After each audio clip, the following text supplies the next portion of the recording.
Maybe this trailer will go a bit more in depth as to what dinosaurs specifically are coming out as part of the Camp Cretaceous pack for Jurassic World Evolution 2, which I would again imagine this is based on the Camp Cretaceous Netflix show, which at this point I haven't seen yet. I haven't been on Netflix for the past couple months. I might in the future, we'll see, but either way, this new dinosaur pack is coming. We've had, with Jurassic World Evolution and now this sequel, this has been pretty common. We've had all these DLC packs come out with new dinosaur additions to build your ideal Jurassic World. In this case, in whatever climate you prefer. I mean, the first Jurassic World Evolution, I did cover it. I haven't had a chance to play it yet. I did try, the past couple days ago, I actually just recently updated some of my video game shelf with some new titles. I've got them in the mail right now. And I did getting Jurassic World Evolution and Jurassic World Evolution 2. I'm waiting until maybe a sale comes up where the price drops, because at least where I was looking, it was pretty expensive. The new Jurassic World Evolution 2, I haven't bought the new console yet, whether that be for Xbox or even PlayStation 5. I still can't find one that's on the standard retail price. And if I look, they're all sold out, or they're $800. I'm not paying double the price for a PlayStation. So I guess I'm waiting, but either way, maybe I can buy the game in advance if it ever drops on a sale and just wait. But I've been very impressed with what I've seen for Jurassic World Evolution 2. I like the type of individual, creator game. And, as I've talked about before, it reminds me of in my youth, when I was on Facebook when I first got on. I'm off now. I don't miss it. I don't like Facebook. But when I was on there, I was connecting to my family and all that, we all got hooked onto those creator Zynga games. And Cityville was one for me. I love that game. I love building my own world. And I spent hours on that. Now I can't access it because they deleted that. So maybe I'm we can switch it up and build the Jurassic World instead. And I'll hold on to this one forever, because if I get a physical copy, I got, title or hold of a disc so long as it survives. But I've been very impressed with what I've seen for not just, the original. The original had a beautiful illustration to it in regard to the variety of tools you can employ and the different types of structures you could build. Of course, following the footsteps of the movies, I believe both the original trilogy and the new one coming out, or that's been coming out, it's going to be, I believe, summed up this year. But this is definitely an extension of the first one. And I love still with Jurassic World Evolution 2 the variety of the climates. I'm still, finding it irresistible to at the very least imagine a Jurassic World set in the Arctic tundra. I think that's probably the first one I will pick, or wherever that area that is. Set one in the wintertime scene. We haven't had that in the movies yet, other than with Dominion, as we've seen in the trailers.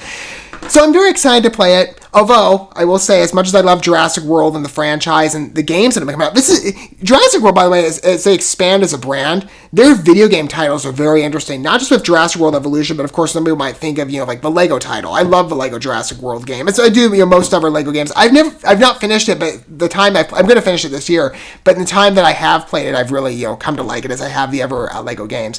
But they also had that VR Aftermath game, which was so strong from a story. I don't play VR games, but I did follow it on YouTube, and it's an excellent story, and it fits the VR format so well with the Jurassic World atmosphere. It's perfect. It's a perfect fit. That game is really solid, by the way, if you've not watched the story. But I'm very interested in watching this. But as I said, as much as of a Jurassic World fan that I am, I'm not the expert in dinosaur biology. So the specific dinosaurs coming into this title, the trailers haven't pinpointed specific names from what I remember. And I'm hoping for a little more disclosure. To be okay, I know now the dinosaurs are coming in and maybe what the variety of them are. Or just, how many of them there happen to be. I think there's 3 that they advertise principally, or that they focused on within those original trailers. We're going to look at the launch trailer and hope for maybe some more disclosure. Of course, we'll discuss it more after if they do follow that path. But let's at the very least get a look for this new DLC pack that I'm sure for those of you who have seen the Camp Cretaceous show, you're probably more than excited to add these dinosaurs to your collection and your park.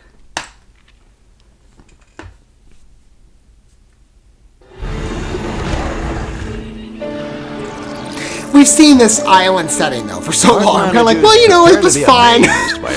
First one had this, but I want to try something different. Camp Cretaceous site. Kentrosaurus is one of the most agile stegosaurids in the park, so don't let its size fool you. Those spikes aren't just for decoration. They're protective. Monolophosaurus's titular crest along its snout gives it an instantly recognizable silhouette. These dinosaurs are skilled and patient hunters. The Ouranosaurus are gentle giants. Their large hump-like sail and duck-billed snout will be quite great beautiful, inclusions to your park.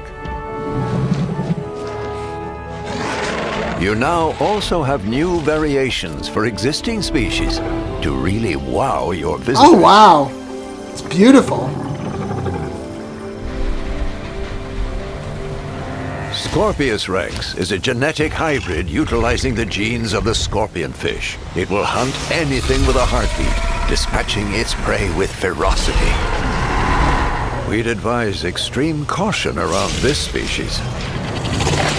These dinosaurs will add new Very experiences intelligent for dino. our Well, I mean, all the guests, genetically and possibly modified ones have a few been. new challenges. Almost like a wolf, like some werewolf creature. Isn't that kind of funny? I mean, maybe, again, for those of you who have watched the streaming program, and I know it's got, like, multiple seasons at this point. Like, are we on, like, season 4? I think. I might have that mixed up with the Fast and Furious, because they've also been expanding with that Spy Racer show. And I forget how many they have, but they got a couple seasons into that as well. I think Camp Cretaceous is like at season 4 or something. But I would imagine, again, these are staples to the TV show. I mean, a couple of them look like they've been in the movies before, and I'd be wrong. Like, the first and the second Dino especially. The third one definitely fits the genetically modified format. Which, by the way, what are they trying to say about, genetic GMO creatures versus nature? And like, oh, they're the ones we construct are more intelligent than what God designed. I'm kidding. I just kind of it's kind of funny. Like, how does that apply to the real world? Because when you consider the health standards of GMOs and all that, I don't know. I know I go on tangents. It's just something I noticed, but it's beautiful being in this world. And the additions in terms of, like, I don't know how it works in Jurassic World Evolution, because as I said, I haven't gotten a chance to play it yet. I'm going to at some point. But the way they describe the dinosaurs, like, oh, you can modify certain dinosaurs that might already be pre-existing in your park, or that'd be for the base game or for different content packs. You now have this option, for example, to make your dinosaurs glow in the dark. It's so beautiful, by the way, that those are illustrated. It's gorgeous. Really fits the color palette well, too. I wonder how expansive that may be. How many more features might be coming as well in future DLC packs? Being like, well, you can try this for, different times of the day, or in different situations. You can make your dinosaurs look different. Make it better match your creative instincts in regard to what you would envision your ideal Jurassic Park looking like, and what dinosaurs would feature, what you would host. It's a very interesting game, and again, as it expands, I wonder if we'll get more DLC packs. They got one for the show, so maybe some more based on some of the other pieces. Hey, you could do DLC based on the Aftermath game and get those raptors in here. I think they'd fit very well into this world. Especially the one that glows in the dark. That'd be pretty to play with.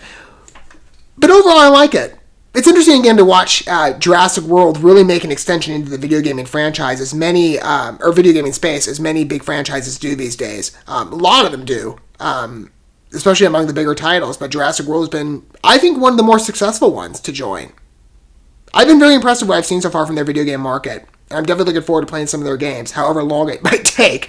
Well, the first one, that's just a matter of price. For the second one, I need to get a console. And that's going to be even more expensive.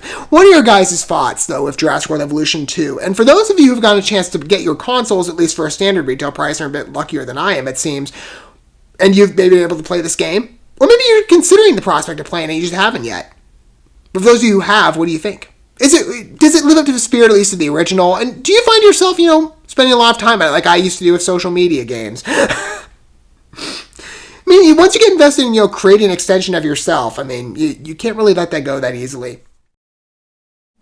Thank you so much for watching this video. Before you bounce, feel free to drop a like and comment, subscribe to this channel with a ding on the bell, and share this video with your friends. And consider checking out the description here. There you'll find links to my other channels, as well as addresses to my other social media accounts and ways you can help support my work if you feel so inclined. May God bless you, and looking forward to when our paths cross again.